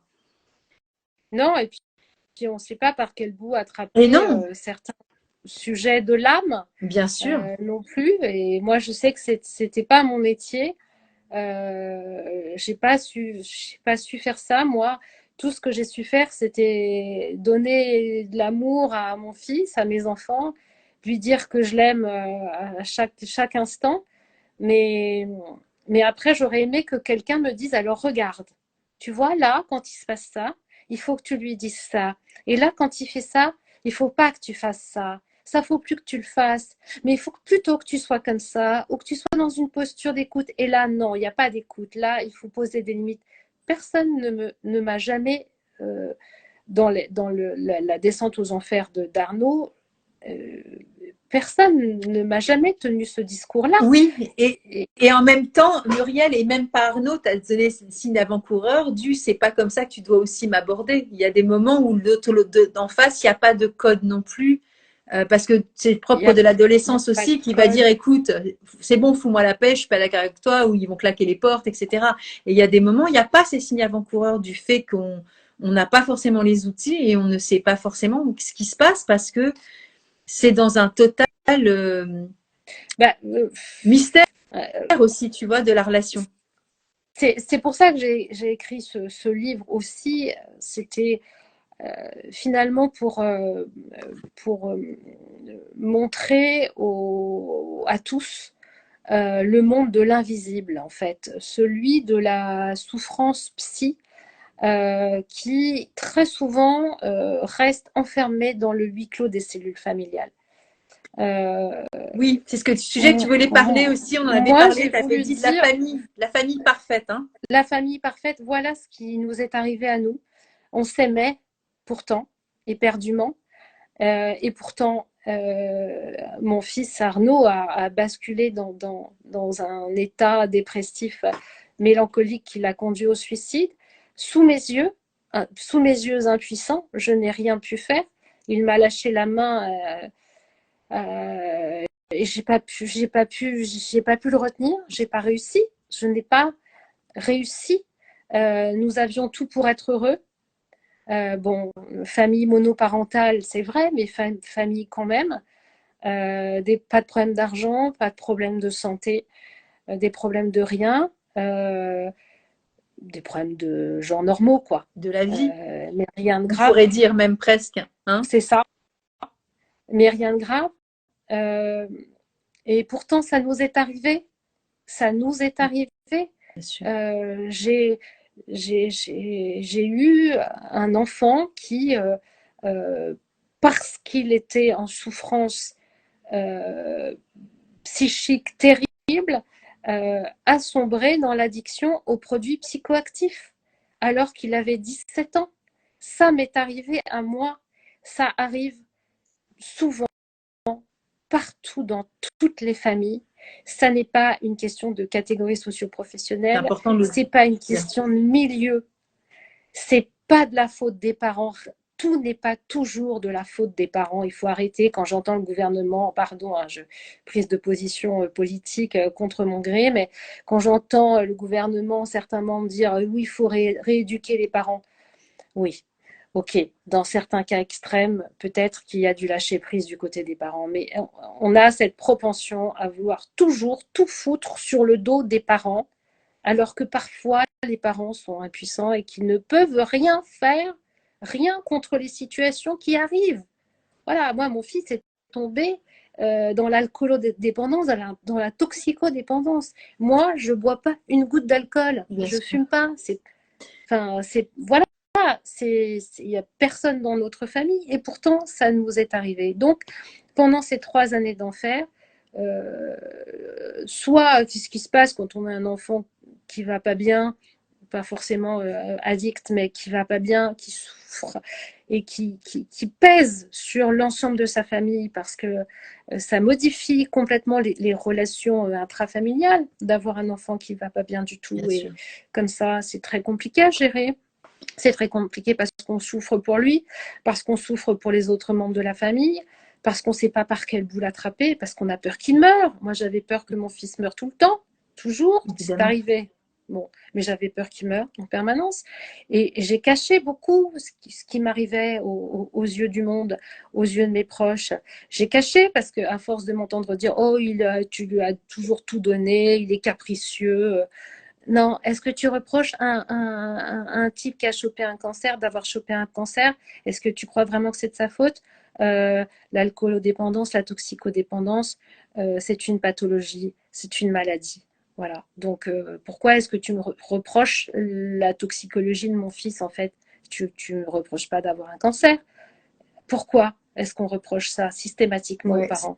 Donc, on finit par ne plus en parler, par garder ça pour soi.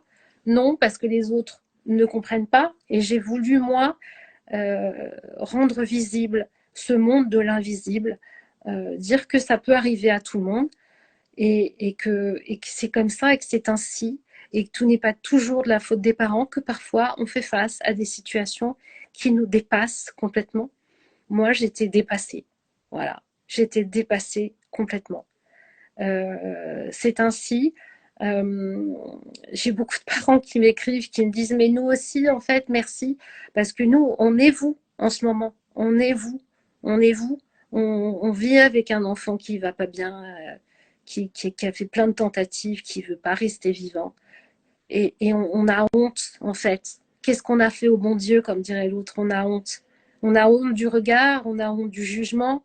Euh, on a honte face à certaines autres familles qu'on trouve insubmersibles, avec des enfants tout bien propres qui vont bien et qui font de brillantes études. Moi, le mien, il est vraiment mort tous les soirs. Qu'est-ce que tu veux? Ça peut pas le faire. Voilà. Donc, voilà, j'ai voulu aussi déculpabiliser les parents, leur dire que tout n'est pas toujours de leur faute. Euh, et j'ai eu plein de courriers de jeunes, euh, dont un jeune homme qui m'a beaucoup émue et qui m'a écrit une nuit sur Instagram, qui m'a dit, vous savez, moi, j'ai été Arnaud, en fait. Plein de fois, j'ai voulu mourir et je viens de refermer votre livre et je ressens combien la perte d'Arnaud doit être pour vous insoutenable de douleur. Et je pense à mes parents et je me dis que je ne peux pas leur infliger cette souffrance. Et il m'écrit pardon d'écrire ça alors que vous n'avez plus votre fils. Magnifique. Je lui ai répondu merci d'écrire ça. Merci de rester vivant. Merci.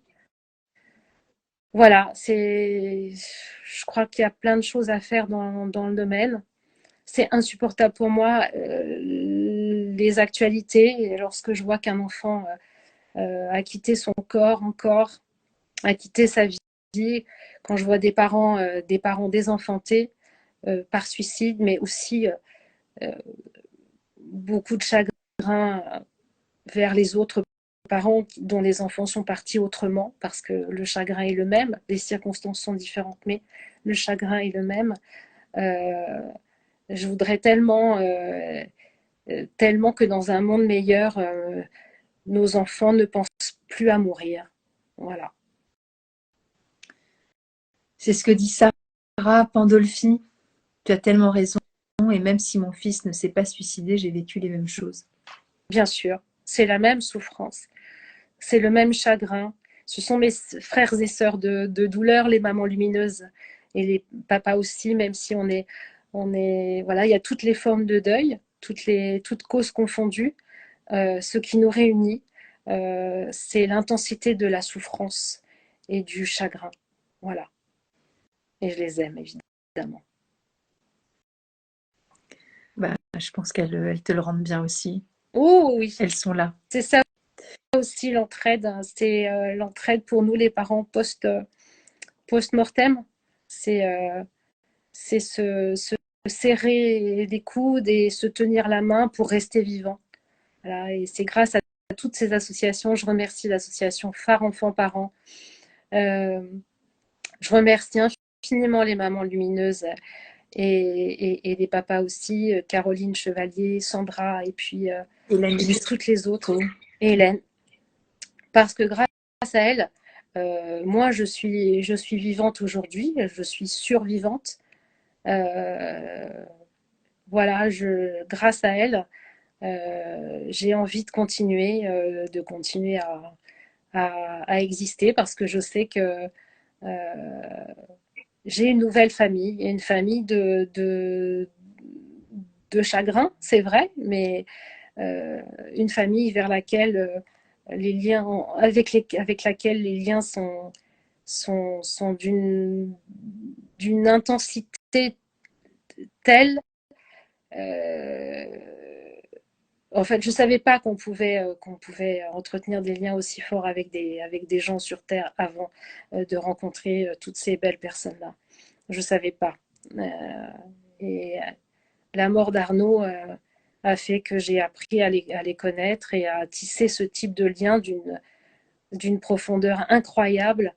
Et c'est grâce à elle que je suis vivante aujourd'hui. Voilà. Et on est tous et toutes ensemble et on se serre dans les bras et on avance toutes ensemble, de toute façon, vers le même objectif, la prévention du mal-être chez les jeunes, pour celles qui ont perdu un enfant par suicide.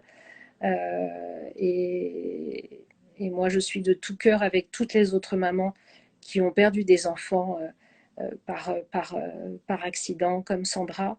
À chaque fois qu'il y a une asso qui se crée, une action à mener, elles savent que même si physiquement je suis pas là, je suis de tout cœur avec elles, parce que c'est insoutenable d'assister aux obsèques de son enfant, d'accompagner son enfant en terre. En fait, c'est juste, je ne sais pas, je n'ai pas les mots là. Et oui, les autres ne nous comprennent pas et on a honte. Oui, oui, moi j'ai eu honte d'avoir un enfant comme Arnaud, bien sûr. J'ai eu honte. J'ai eu honte de dire que mon fils était en cure de désintoxication à 19 ans. Ouais, bien sûr que j'ai honte. J'ai plus honte du tout maintenant. Hein.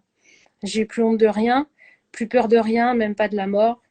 Mais j'ai honte. Donc je me mets à la place des parents qui vivent ça aujourd'hui.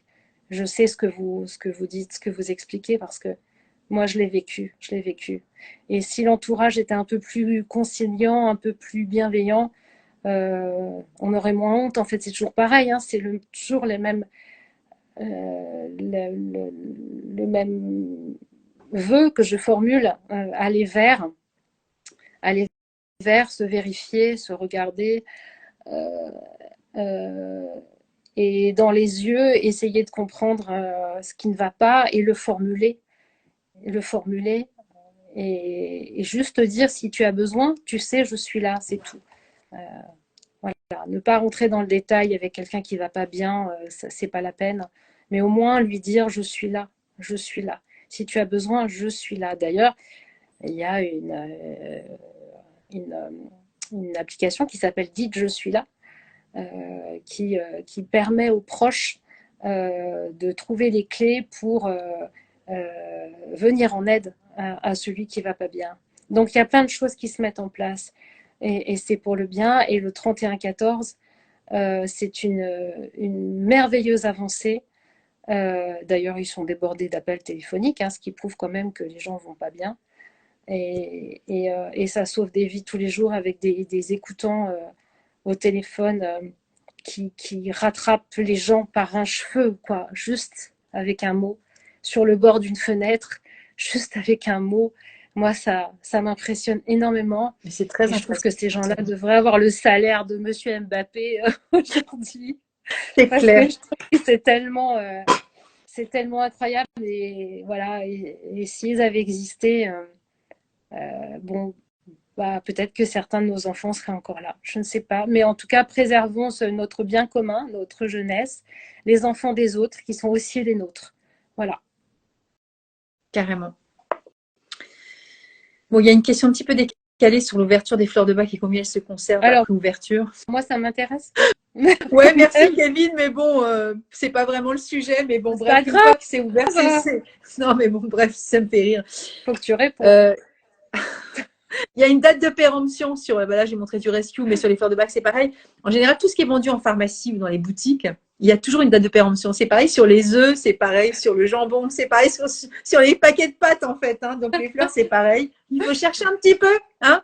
Des fois mettre des grosses loupes parce qu'on n'y voit rien. En tout cas, bon, moi, il y a des moments, voilà.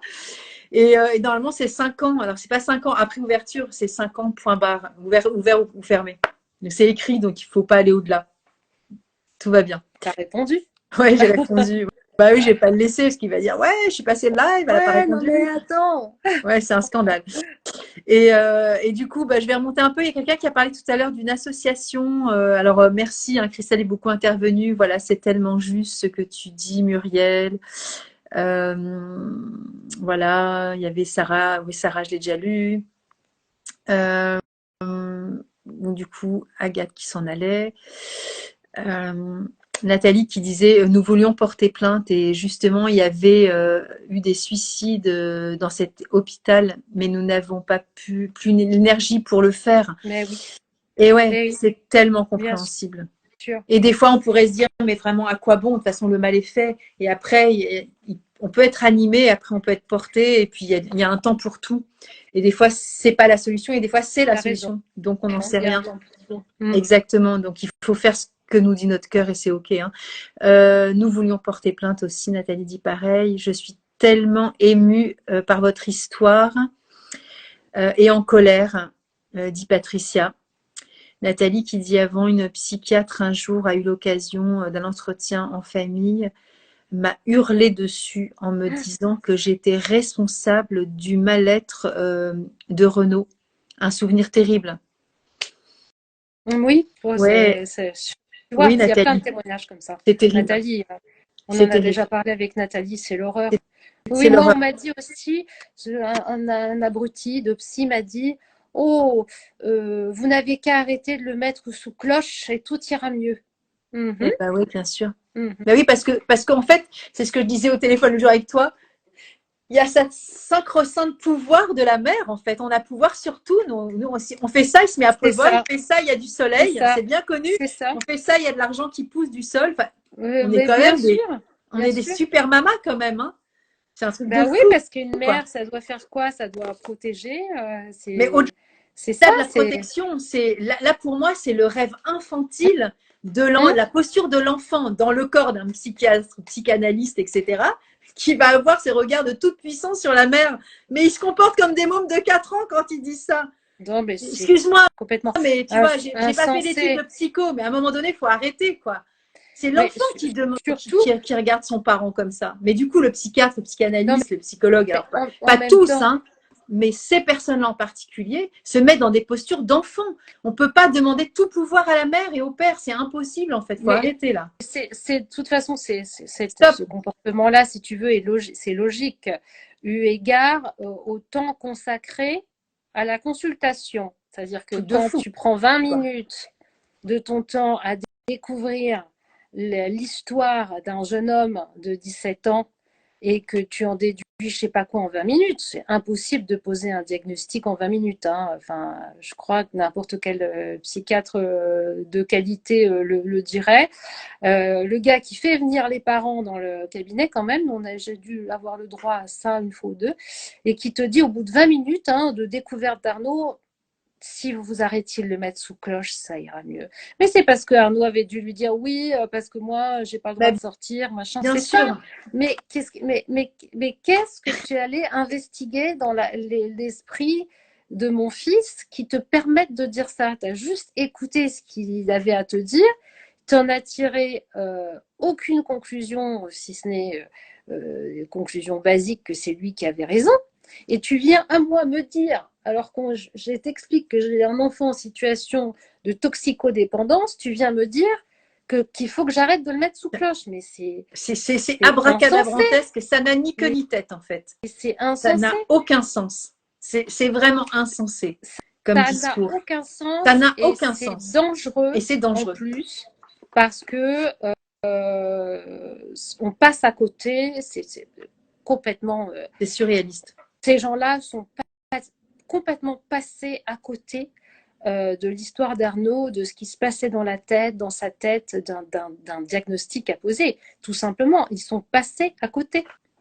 Et alors, pour nous, pour d'autres familles bien aussi. sûr. Alors, il y a des gens merveilleux, évidemment. Hein, il y a des super pédopsychiatres. Oui. Il y a moi, la personne qu'on avait consultée, c'était un homme merveilleux. Hein, et ça a duré peu de temps et ça a été efficace. Il m'a jamais demandé de quitter. Il m'a jamais culpabilisé. La parole était ouverte. C'était des moments précieux. Et pour mon enfant, pour cet homme-là, pour bien moi, sûr. De qualité, d'écoute, de respect de l'âge, du respect de qui je suis, de respect de qui était mon enfant.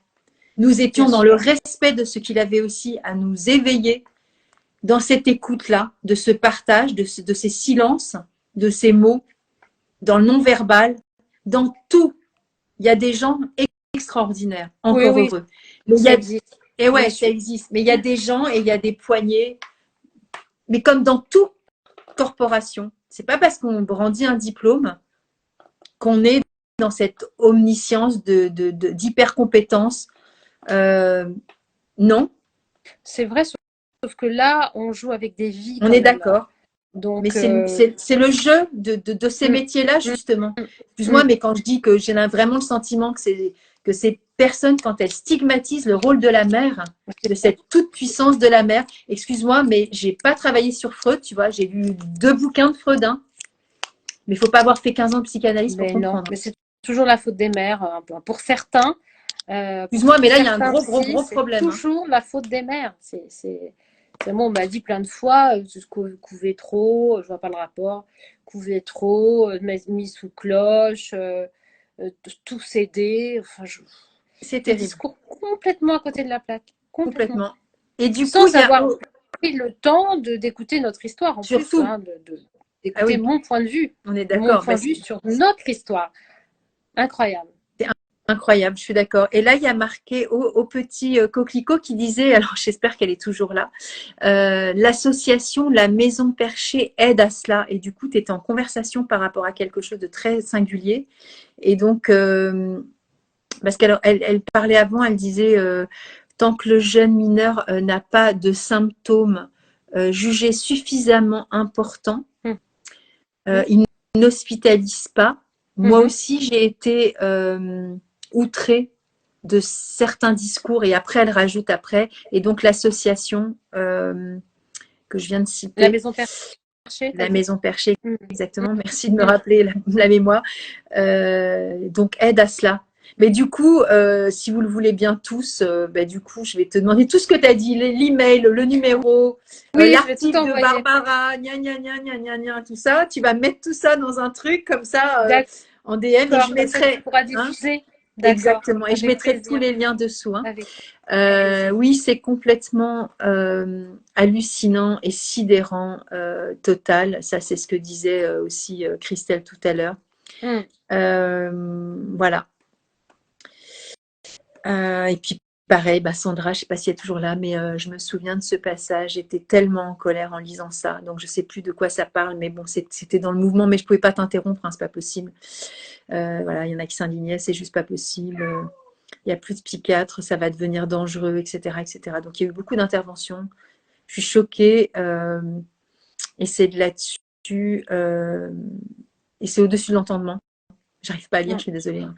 Je fais des fautes quand je lis, mais c'est dépassé, etc. Voilà. Bon.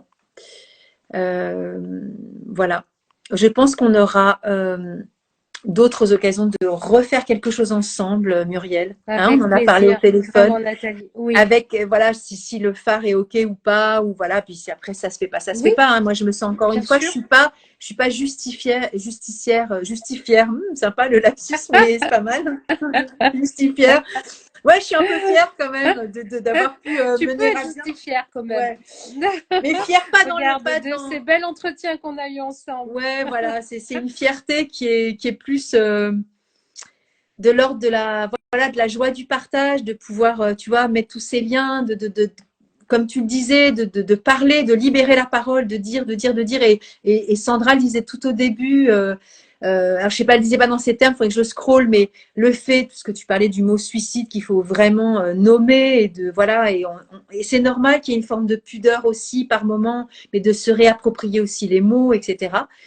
Et alors elle disait pas ça, mais c'est comme ça que je le traduis. C'est pas contagieux de parler du suicide, hein. C'est pas une patho, c'est pas hein. Contagieux. Voilà. C'est pas contagieux. Il faut juste le faire avec habileté quand Exactement. même. Mais parler du suicide, c'est toujours pareil. Parler du suicide, c'est aussi éduquer les prévenir, bien sûr. C'est prévenir, c'est être dans la prévention. C'est pas parler du suicide juste pour faire peur. Exactement. Et pour empêcher de tourner en rond. C'est pour préserver vos enfants à tous aussi. Vos enfants qui sont les nôtres. Parler du suicide, ça ouvre la porte à la prévention et à toutes les actions de prévention qui existent et qui sont menées aujourd'hui, qui ne sont pas encore suffisantes, mais on avance bien dans le domaine. Donc, on ne peut pas parler suicide sans parler prévention et on ne peut pas parler prévention sans parler suicide. Les deux se tiennent la main de toute façon. Donc, mais pour encore une fois, pour traiter le sujet, la question du suicide, il faut la nommer. Parce que comment parler d'un sujet dont on ne prononce même pas le nom? Ça n'existe pas. Et Si oui, je veux faire avancer la recherche sur les maladies dégénératives, je vais les nommer. oui, alors Simplement, c'est si on va aussi plus simple que ça. loin, voilà, ça peut être aussi même la recherche sur les neurosciences. On en a parlé toutes les Oui, deux en off, mais ça peut être sur l'alimentation, sur le microbiote. bien sûr. Je m'étais esclaffée en disant Edouard Bach était bactériologiste et immunologiste. Il avait isolé des bactéries intestinales chez ses patients. On est dans les années 1913, 1915, 1917. Et c'était un précurseur des prébiotiques et des probiotiques. Maintenant, c'est très connu que beaucoup de gens dans le monde prélèvent des bactéries dans les excréments voilà, de certains patients qui sont Oui, de bonnes j'ai vu ça bactéries, l'autre etc. fois. Et sont réinjectés. Donc, en fait, Bach le faisait Mais déjà déjà, dans les années 1915. c'est pas un Et donc, ça, truc de dingue. c'est un truc de dingue. Donc, quand on parle de fleurs de Bach, on dit ouais, d'accord, tu te fais plaisir. Mais non, Mais c'est non, vachement puissant en fait. Bref, je vais pas repartir là-dessus, mais ce que je il veux dire, faudrait que c'est tu me que donnes un cours en off, ouais, hein, moi, avec des fleurs de bac. plaisir. Et du coup, pareil, en neurosciences un jour, en bactéries, il y aura peut-être un jour des découvertes. Alors, c'est pas génétique, mais peut-être des bactéries qui sont aussi peut-être plus bienveillantes aussi pour notre psyché, nos émotions et notre Peut-être, capacité à bien pouvoir sûr. vivre cette souffrance, cette torpeur avec plus de souffle, peut-être plus de recul, etc. De recul, je ne sais pas si c'est vraiment le mot, mais moi je le fais avec les fleurs de bac et ça ne l'empêchera pas de mourir, ni d'avoir des pathos, ni de se Bien suicider. sûr. C'est pas mon propos. Mais si ça peut accompagner et soutenir émotionnellement et poser des mots.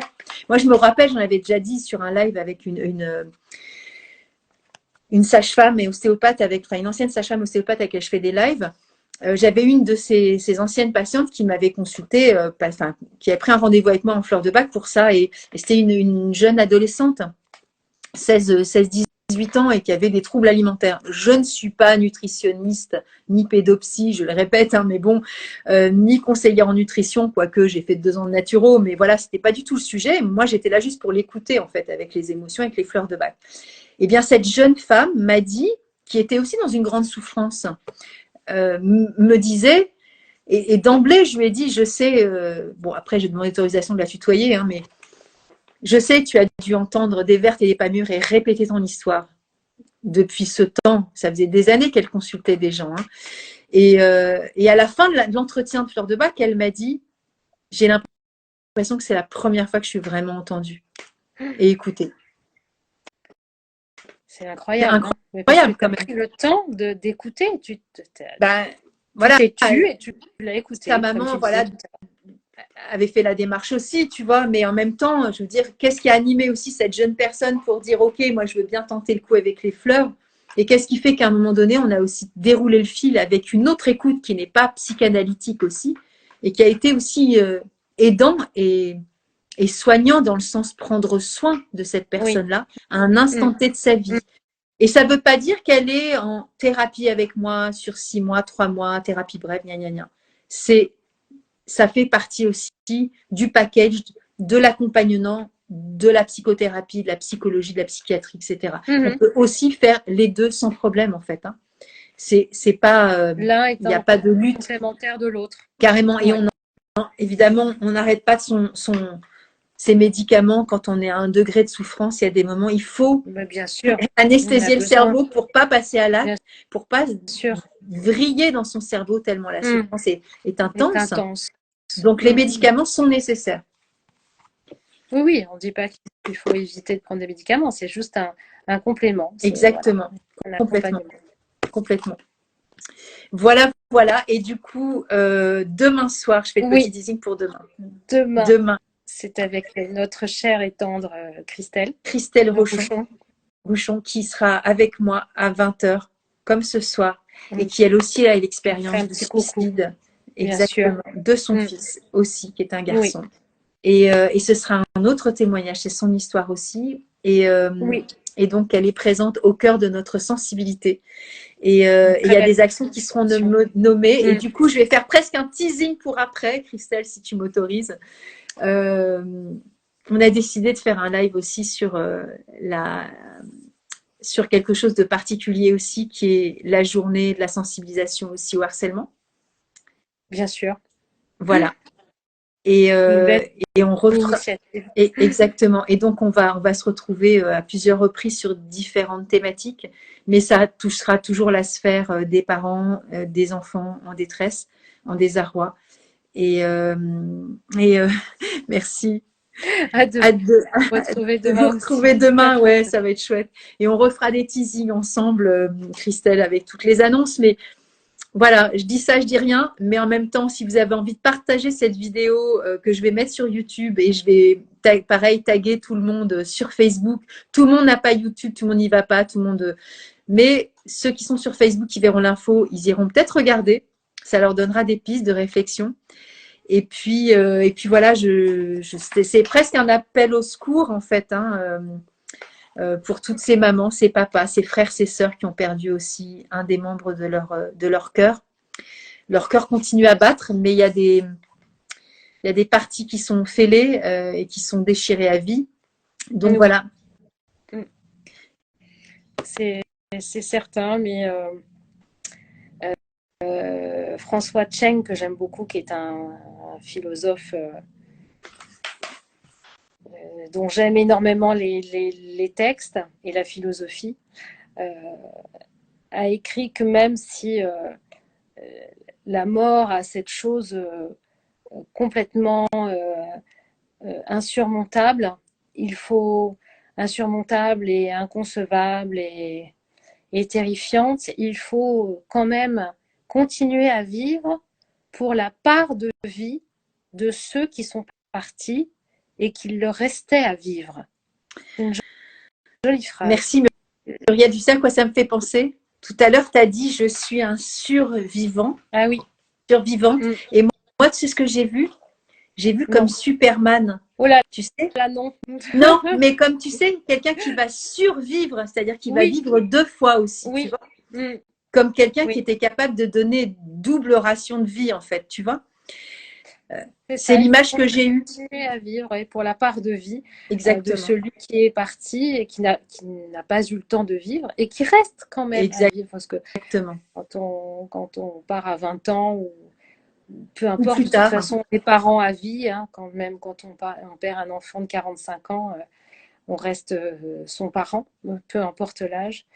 Mais on considère que il leur restait une part de vie à vivre et que nous devons de vivre pour cette part de vie-là. Qu'ils n'ont pas eu le temps de vivre et qui reste intacte. Ce sont les mots de François Cheng.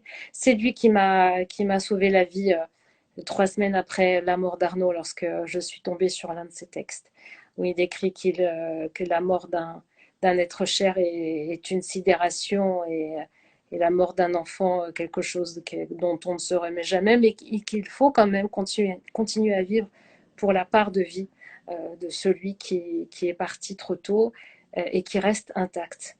Voilà, donc c'est une magnifique leçon de continuation de l'existence en dépit du drame qui nous a frappés et dont de toute évidence on ne se remettra jamais, mais il nous faut trouver des clés quand même pour continuer à vivre et essayer de faire en sorte que pour les présents, pour les vivants, les frères et sœurs notamment, pour ceux qui ont d'autres enfants que l'enfant qui est parti, il faut essayer de faire en sorte que les absents ne soient pas plus présents que les vivants. Voilà, c'est toute la difficulté en fait quand on a perdu un enfant, qu'il y en a d'autres. Essayer de ne pas étouffer les vivants de l'absence de celui qui, enfin de la présence et de l'extrême présence de celui qui n'est plus là. C'est toute la difficulté et on se doit de continuer pour eux de toute façon. Chacun avec les clés qu'on a reçues au fur et à mesure des rencontres dans la vie d'après. Je parlais des mamans lumineuses et de phares. Voilà, ce sont des rencontres qui sont là sur le chemin pour qu'on puisse le continuer le plus sereinement possible. Voilà, et sans ces rencontres humaines, sans ces relations humaines, sans ce soutien, cet accompagnement de ceux à qui il est arrivé la même chose, moi, ma survie aurait été extrêmement difficile à poursuivre sans elle et sans eux. Voilà, on a tous besoin les uns des autres, en fait, toujours, que ce soit parce qu'on doit continuer à vivre malgré un drame comme celui-ci, ou que ce soit parce qu'on se retrouve à un moment donné de nos existences dans une situation de détresse psy telle qu'on a envie d'en finir avec l'existence. On a tous besoin des autres et on doit tous être la sentinelle de l'autre, en fait. Même quand vous marchez dans la rue et maintenant, avant, je faisais pas, j'étais une grosse égocentrique avant, dans le monde d'avant. Mais maintenant, quand je marche dans la rue et que je vois quelqu'un qui pleure ou j'ai l'impression que la personne va pas bien, je m'arrête spontanément et je demande si ça va, juste si ça va. C'est ça, aller vers. Et j'aime à croire que ça peut sauver des vies.